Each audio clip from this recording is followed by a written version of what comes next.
Assalamualaikum warahmatullahi wabarakatuh. Balik lagi bersama kita di JB Escape. Oke guys, di cerita horor kali ini kita akan melanjutkan cerita pendakian di sebuah gunung yang terletak di antara Mojokerto dan Pasuruan. Ya, itu dia adalah Gunung Penanggungan. Ya, emang nggak seberapa tinggi, tapi hal mistis di sini juga banyak, apalagi via Jolotundo. Namun yang saya bawakan atau saya akan ceritakan di sini bukan via Jolotundo, yaitu via Tamiajeng. Oke, jadi saya emang berencana pengen mendaki ke Penanggungan itu berangkat sendirian, karena emang udah terlalu sering sendirian naik ke sana. Jadi saya ingin pergi sendirian ke sana. Awalnya emang ngajak teman, tapi nggak ada yang mau. Ya udah, terpaksa saya berangkat ke Penanggungan sendirian via jalur Tamiajeng. Oke, itu malam Sabtu ya. Jadi berangkat Jumat malam saya berangkat, nyampe lah di Tamiajeng sekitar jam 7:30 karena saya berangkat habis maghrib. Oke, pas nyampe di sana saya daftar di pos. Katanya, kok mana mas rombongannya? Sendiri. Kok sendirian? Emang berani? Ya berani, udah biasa. Oh ya udah, nggak apa-apa. Nah kebetulan habis itu hujan. Nah, habis itu hujan sebentaran. Pas udah terang saya mau berangkat, ada yang nyegat. Mas, boleh gabung ya, kita doa bareng di sini. Oh ya udah, kebetulan saya sendirian juga. Loh kok sendiri mas? Iya, emang pengen sendiri. Ya udah, akhirnya doa di situ bareng kelompok orang nggak tahu dari mana. Habis doa kita berangkat. Namun pas berangkat mereka ninggalin saya sendirian. Ya udahlah, santai jalannya emang agak turun.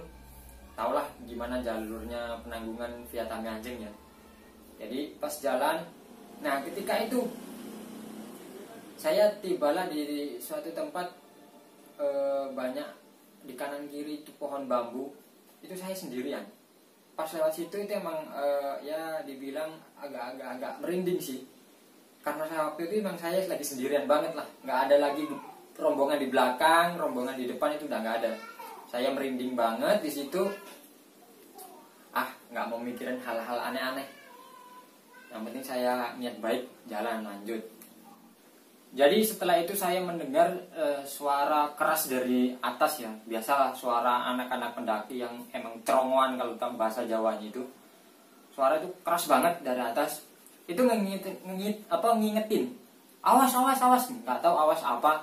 Namun seketika saya langsung lompat di situ, kaget banget. Lompatnya kayak anak alay gitu.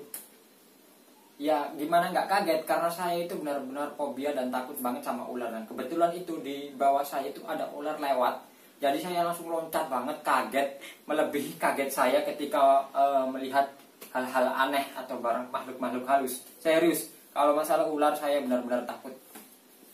Nah dari situ tiba-tiba ada pendaki 2 orang nyusul saya dari belakang. Mas, ini kita pos selanjutnya masih jauh nggak?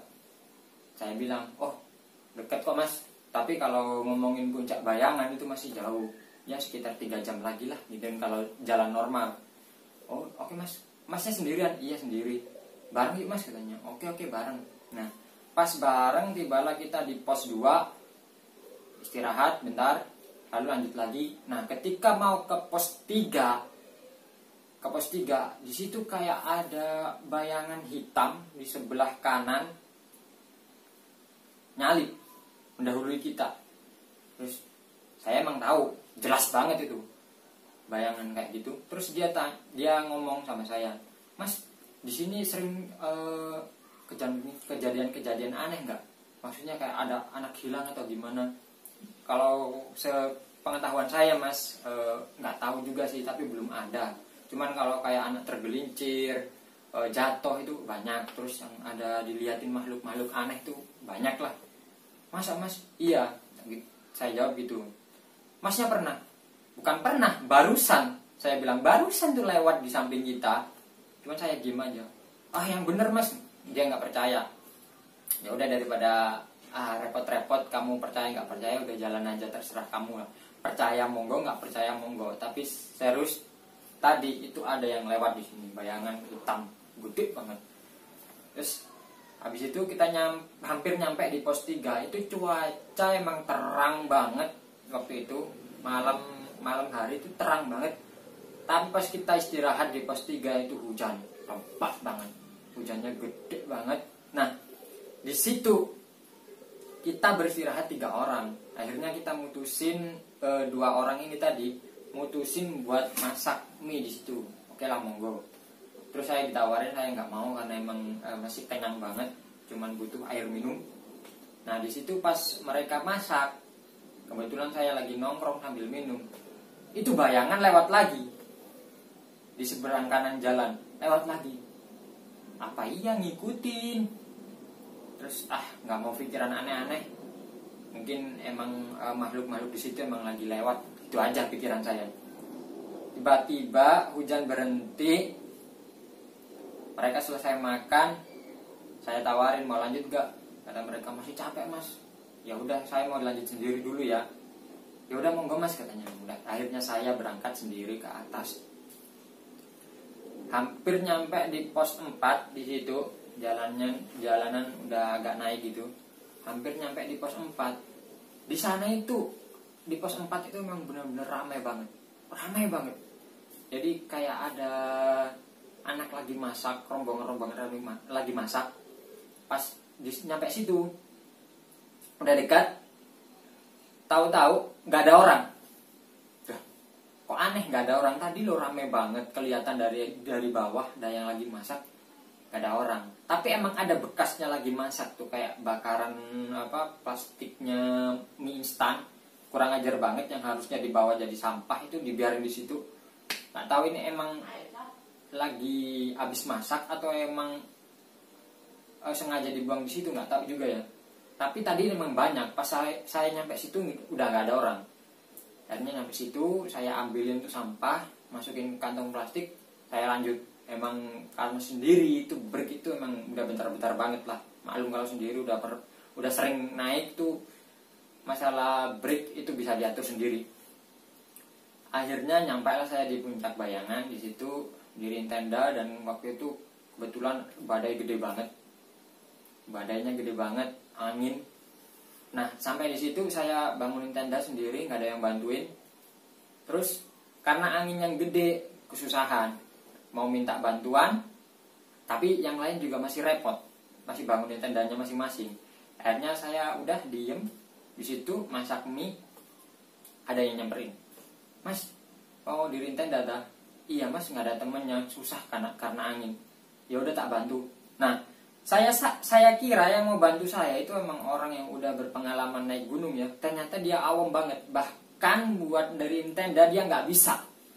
Ya udah ya, saya suruh, ya udah mas tolong pegangin aja lah, biar saya yang diriin sendiri.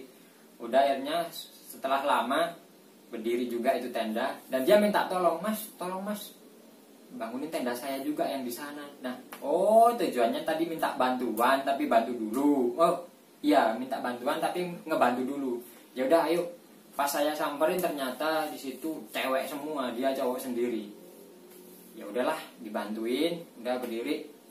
Saya dikasih makanan, balik ke tenda. Nah, di situ saya tidur.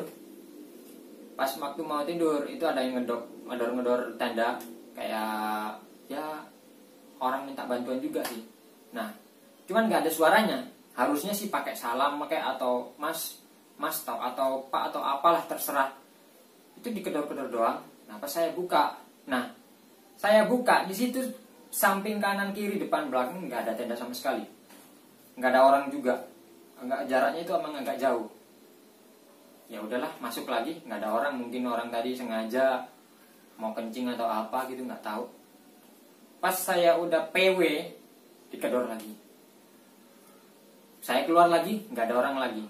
Nah, dari situ agak emosi kan, masuklah saya PW lagi, dikedor lagi. Ya udah, sumpah serapah keluar, bahasa khas Jawa itu keluar. Akhirnya karena emosi, aja tidur di luar. nggak tidur semalaman. Pas paginya, waktu pagi 4:30 itu saya langsung naik ke puncak Pawitra sendirian lagi, ya ketemu para pendaki yang lain. Jalan santai, akhirnya nyampe lah saya di Pawitra. Nah di sana emang sengaja pengen santai, pengen tiduran gitu. Pas lagi cerah-cerahnya, anginnya juga lagi kenceng-kencengnya, akhirnya saya tiduran.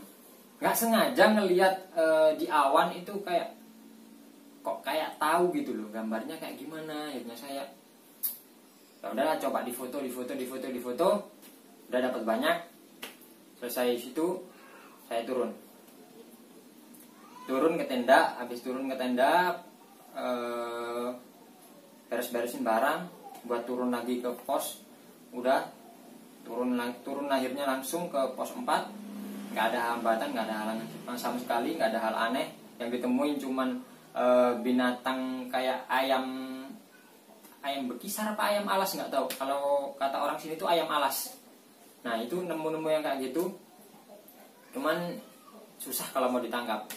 Akhirnya nggak mau mutusin nangkap kayak gituan. Turun sambil bawa sampah, turun nyampe ke pos, udah laporan izin pulang dari situ. Nyampe rumah, dan betapa kagetnya saya ketika saya buka itu hasil foto-foto saya yang di puncak tadi. Di situ ada lafaz Allah. Ya emang kurang jelas banget sih, tapi itu jelas bagi saya itu lafaz Allah. Kebetulan itu masih ada fotonya. Nah di akhir video pasti saya kasih nanti. Oke, sampai di sini dulu cerita saya di Penanggungan. Emang nggak sebegitu seram banget, tapi ya hal-hal aneh mesti dimanapun itu pasti ada. Nah next time kita akan bagi cerita yang via Jolotundo, yang emang hampir seseram di Gunung Arjuna via Purwosari. Oke guys, demikian cerita dari saya. Mohon maaf jika ada salah-salah kata. Wassalamualaikum warahmatullahi wabarakatuh.